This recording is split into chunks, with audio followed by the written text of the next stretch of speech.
கதறதா, என்ன பண்றதுன்னு தெரியாம வர்றவன் போறவன்லாம் கட்சி ஆரம்பிக்கிறான்னு சொல்லி இப்படி ஏதாவது பேச ஆரம்பிப்பாங்க. இப்போ நம்ம ஆட்சியில் இருக்கிறவங்க நமக்கு எதிராக பேசுறாங்க இல்லையா, அந்த மாதிரி. இப்படிப்பட்ட ஒரு அரசியல் காலத்தில் கொஞ்சம் கூட ஒரு பயம் இல்லாமல், ஒரு பதட்டம் இல்லாமல், வர்ற எதிர்ப்புகள் எல்லாத்தையும் சும்மா லெஃப்ட் ஹேண்டில் டீல் பண்ணிக்கிட்டு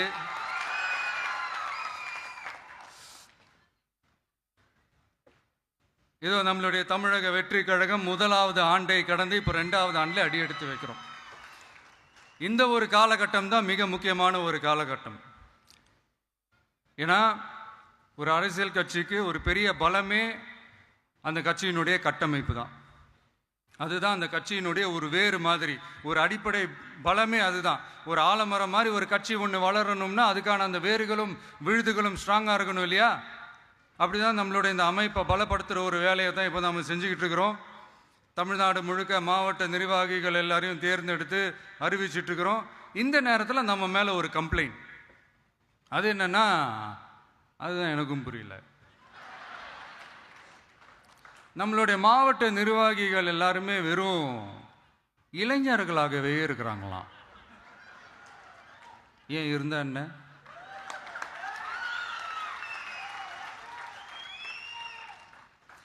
அறிஞர் அண்ணா அவர்கள் கட்சி ஆரம்பிச்சப்போ அவர் பின்னாடி நின்னதும், புரட்சி தலைவர் எம்ஜிஆர் அவர்கள் கட்சி ஆரம்பிச்சப்போ அவர் பின்னாடி நின்னதும் வெறும் இளைஞர்கள் தான். அந்த இளைஞர்களால தான் 1967லையும் 1977லையும் அந்த 2 தேர்தலையுமே ஒரு மிகப்பெரிய ஒரு வெற்றி கிடைச்சது. வரலாறு, அதுதான் வரலாறு.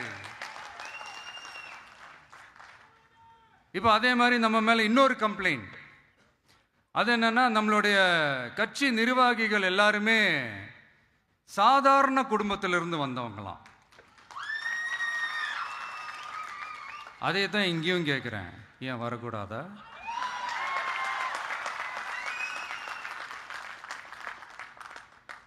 சாதாரண குடும்பத்திலிருந்து வந்தவங்க தான் பெருசு பெருசா சாதிச்சிருக்கிறாங்க. இன்னும் சொல்ல போனா நம்மளுடைய கட்சி எளிய மக்களுக்கான கட்சி தானே. அப்படி இருக்கும்போது நம்மளுடைய கட்சி நிர்வாகிகளும் எளிய குடும்பத்தை சேர்ந்தவங்களா தான் இருப்பாங்க. நம்மளுடைய கட்சி ஒன்றும் பண்ணையாறுகளுக்கான கட்சி கிடையாதுல்ல.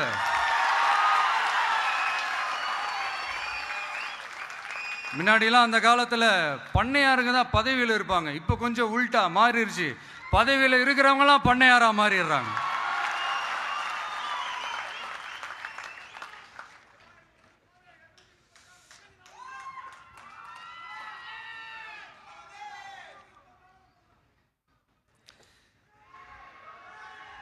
மக்களுடைய நலனை பற்றியோ, நாட்டோட நலனை பற்றியோ, வளர்ச்சிகளை பற்றியோ எதை பற்றியும் கவலைப்படாமல் பணம் பணம் பணம், எந்தெந்த வழிகளில் எந்தெந்த ரூட்லலாம். இப்படிப்பட்ட இந்த மைண்ட் செட் உள்ள இந்த பண்ணையார்களை அரசியலை விட்டே அகற்றுவது தான் நம்மளுடைய முதல் வேலை.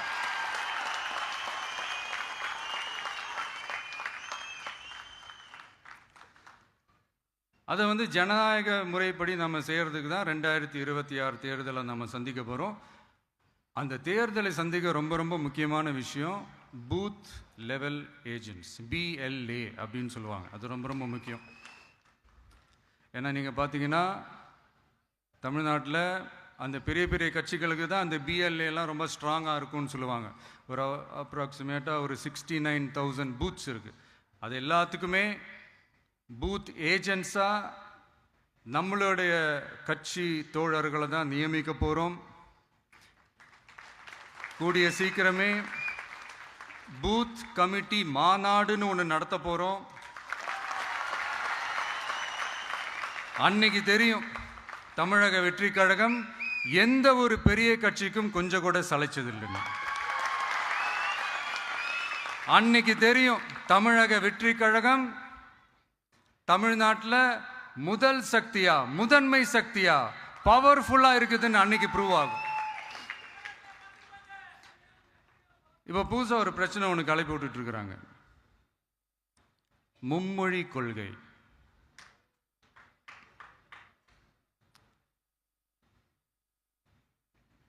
அதாவது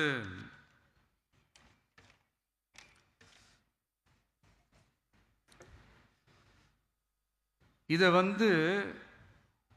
இங்கே செயல்படுத்தலைன்னா இந்த கல்விக்கான நிதியை நம்மளுடைய மாநில அரசுக்கு கொடுக்க மாட்டாங்களாம். இந்த எல்கேஜி யூகேஜி பசங்க சண்டை போட்டுப்பாங்க தெரியுமா, அந்த மாதிரி கொடுக்க வேண்டியது அவங்களோட கடமை, இங்கே இவங்க வாங்க வேண்டியது இவங்களுடைய உரிமை. ஆனால் இவங்க ரெண்டு பேரும் இங்கே எவ்வளோ சீரியஸாக ஒரு பிரச்சனை ஓடிட்டு இருக்கு. இவங்க ரெண்டு பேரும் அதாங்க நம்ம பாசிசமும் நம்ம பாயாசமும், அதான் நம்ம அரசியல் இனிமையும் கொள்கை இனிமையும். ரெண்டு பேரும் என்ன பண்ணுறாங்கன்னா, ரெண்டு பேரும் பேசி வச்சுக்கிட்டு இந்த செட்டிங்லாம் பண்ணி வச்சுக்கிட்டு மாற்றி மாற்றி சோஷியல் மீடியாவில் ஹேஷ்டேக் போட்டு விளையாட்டுருக்குறாங்க.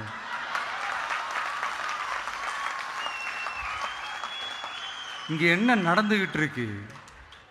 அதாவது இவங்க ரெண்டு பேரும் அடிச்சுக்கிற மாதிரி அடிச்சுப்பாங்களாம். அதை நாங்கள் நம்பணுமா? மக்கள் நம்பணுமா? What bro, it's very wrong bro.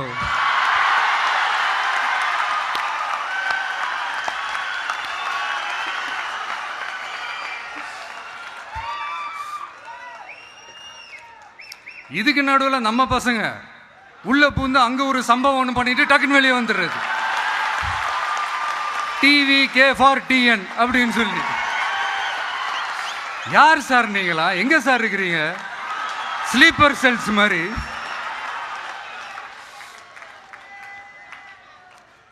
அதனால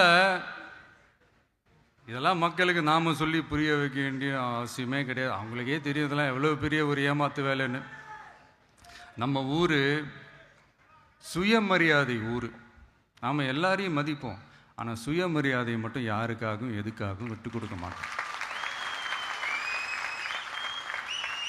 நாம் எல்லா மொழிகளையும் மதிப்போம், அதில் மாற்றுக்கிறதே கிடையாது.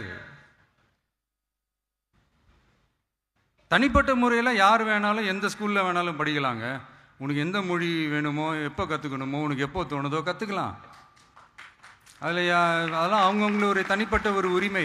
ஆனால் கூட்டாட்சி தத்துவத்தை மீறி மாநில தன்னாட்சி உரிமைக்கு எதிராக ஒரு மாநில அரசின் மொழி கொள்கையை, கல்வி கொள்கையை கேள்விக்குறியாக்கி வேறு ஒரு மொழியை வலுக்கட்டாயமாக திணிச்சா, அதுவும் அரசியல் ரீதியாக திணிச்சா எப்படி ப்ரோ?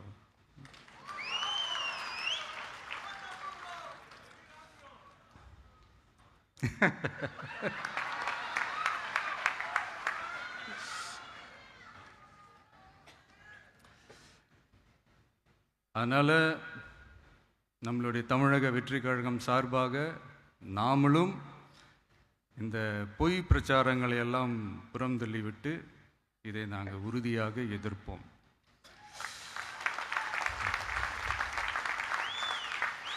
கான்ஃபிடென்ட்டாக இருங்க, நல்லதே நடக்கும், வெற்றி நிச்சயம். மீண்டும் சந்திக்கும் வரை நன்றி, வணக்கம்.